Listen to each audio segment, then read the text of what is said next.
On this channel, we've discussed walkable neighborhoods before, but what you may not know is that not all walkable neighborhoods are created equal. In a walkable community, since people are more connected and concentrated, with more chances to interact with each other, there's ample opportunity for culture and identity to develop in deep and profound ways. In fact, there's a place in New York City that's so Hispanic that even its Chinese restaurant is Hispanic. And that's what we're going to look at today, the walkable Hispanic community of Jackson Heights in Queens.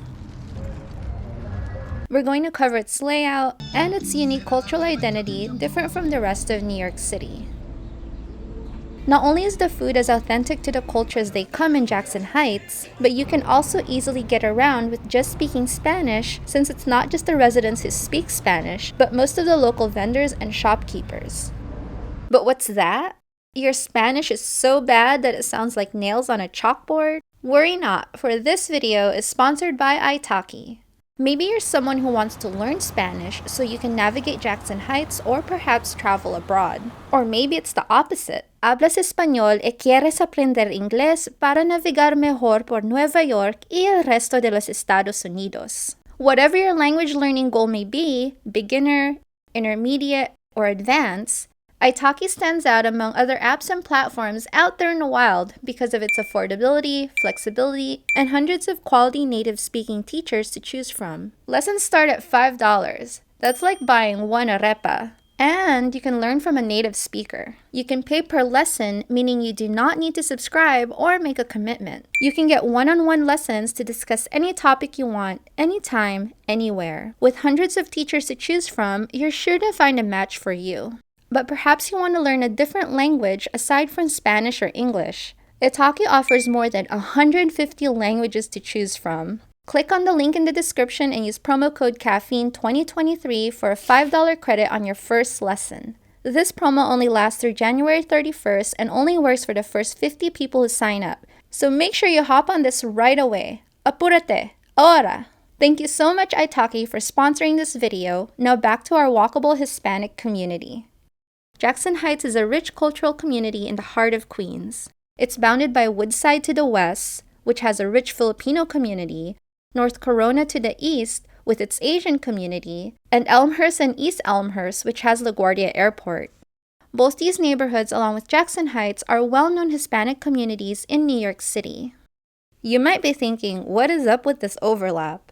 Neighborhood borders in New York City are not always official and can be fuzzy. Some neighborhood borders can be considered cultural borders that change over time since people are constantly moving, causing demographics to change. To and from Manhattan is about 45 minutes to an hour either by car or public transportation. With this distance from the city, cost of living is going to be way lower compared to living in the heart of Manhattan.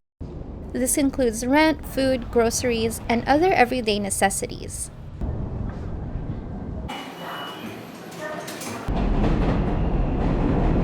Looking at the layout of Jackson Heights, the New York City subway runs along its south border, which is Roosevelt Avenue, and two major roads run along the northern portion. Since this area has the subway line to and from Manhattan, it attracts a lot of foot traffic. And with a lot of foot traffic comes business opportunities. So you'll notice a lot of businesses are set up along or around Roosevelt Avenue.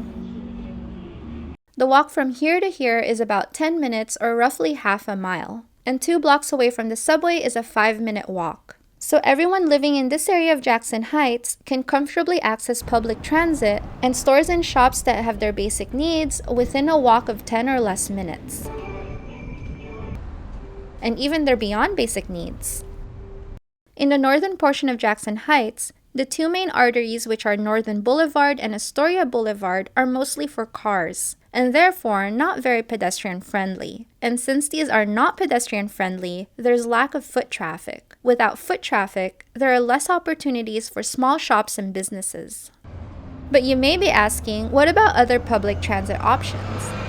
There are bus routes in the neighborhood that have a wider scope than the subway, but buses in New York are not always as robust and reliable as the train.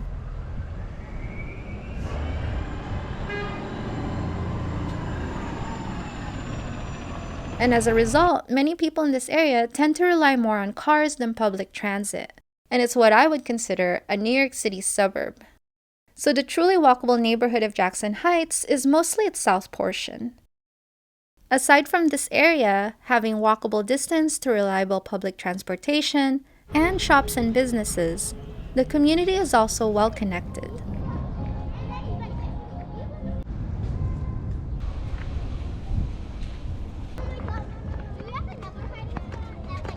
This stretch of 34th Avenue is part of New York's Open Streets program. That's right, this entire 1.3-mile stretch is closed off to cars every single day, and it happens to be the longest open street in New York City.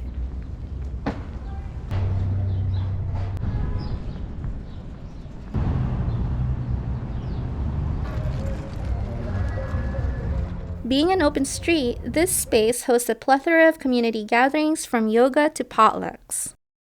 And on Sundays, there's even a farmer's market right here.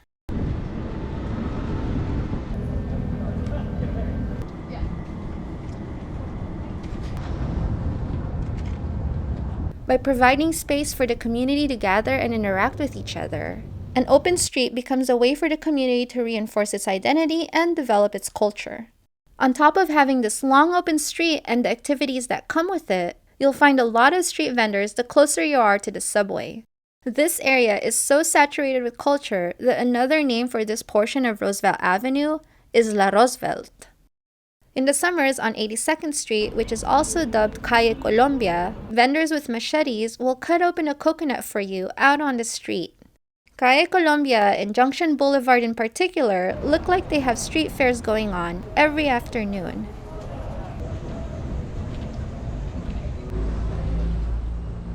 Colombians have been immigrating to this part of New York since World War I, but you'll also find communities from Mexico, Ecuador, El Salvador, and the Dominican Republic.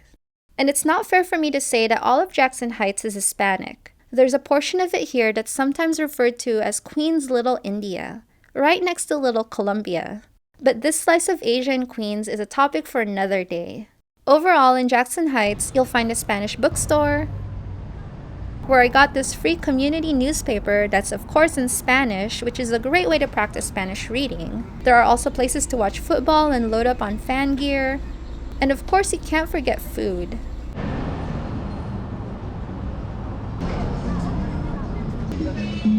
You can get any Hispanic food you desire.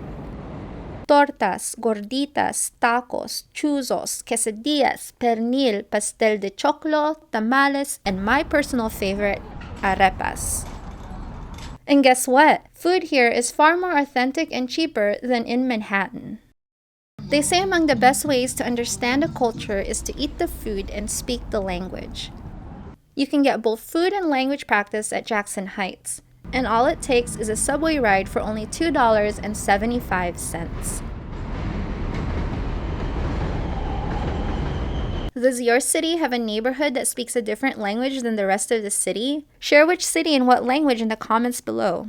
If you're interested in more New York content or some behind-the-scenes commentary, I publish a couple blogs every week. On top of that, I give away free wallpapers for every YouTube video published. If you would like to be a part of this exclusive community, check out patreon.com/urbancaffeine. And I'd like to thank all the Patreon members for their continued support. With that, thank you so much for watching and happy New Yorking!